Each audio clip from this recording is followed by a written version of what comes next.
क्या योगी की कुर्सी जाने वाली है? क्या अब योगी सीएम नहीं रहेंगे? कुछ दिन पहले तक जहां योगी को इस तौर पर देखा जाता था कि अगर मोदी के बाद कोई है तो वो है योगी, फिर अचानक से ऐसा क्या हुआ कि उनकी कुर्सी जाने की खबरें आने लगी। अब वो सीएम रहेंगे या नहीं रहेंगे आगे, आज हम इसी टॉपिक पर चर्चा करेंगे। तो सबसे पहले तो ये जान लेते हैं कि आखिर ये न्यूज़ कि योगी अगले सीएम नहीं होंगे, ये खबर आई कहाँ से, इसके पीछे की वजह क्या है, क्यों ये टॉपिक सोशल मीडिया पर और न्यूज़पेपर पर आजकल इतना डिस्कस किया जा रहा है।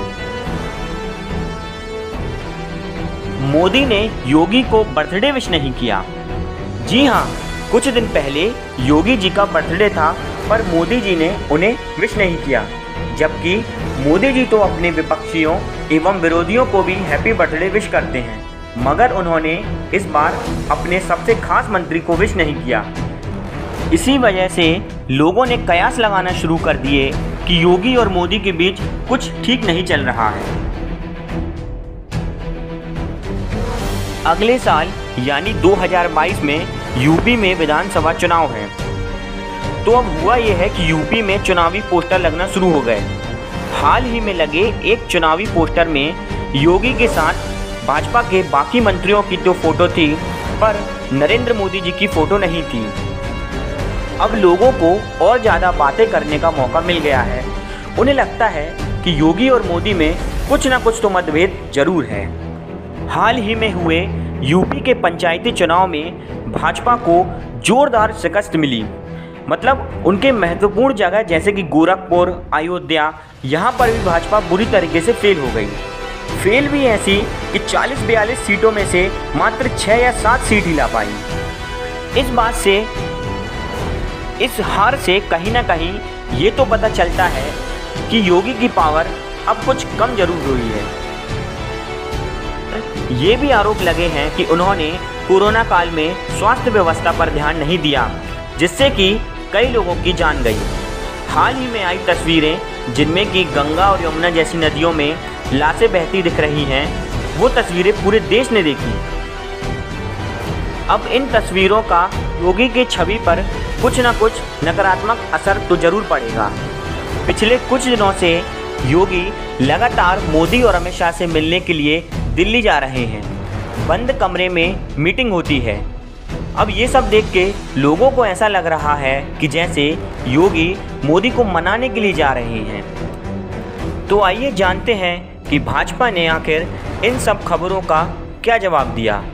सबसे पहले तो उन्होंने विपक्ष को घेरा और कहा कि ये सब विपक्ष की चाल है।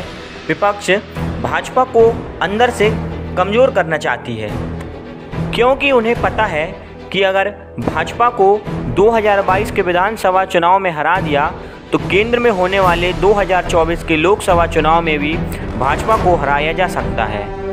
बर्थडे विश पर उन्होंने कहा कि योगी और मोदी कोई छोटे बच्चे नहीं हैं जो बर्थडे विश ना करने जैसी छोटी छोटी हरकतें करेंगे। पोस्टर पे उन्होंने अपनी सफाई दी कि किसी एक पोस्टर में मोदी के ना होने का मतलब ये बिल्कुल भी नहीं है कि भाजपा में सब गड़बड़ चल रहा है। कोरोना केस पे उन्होंने अपनी सफाई दी कि यूपी में भले ही केस ज़्यादा आए हैं, लेकिन आबादी के अनुपात के हिसाब में फिर भी महाराष्ट्र से कम है। महाराष्ट्र में 12.5 करोड़ आबादी होने के बाद भी अधिकतम 80-80 हज़ार मामले तक आए हैं, जबकि यूपी में 22.25 करोड़ आबादी होने के बाद भी सबसे ज़्यादा केस मात्र 37,000 ही आए थे।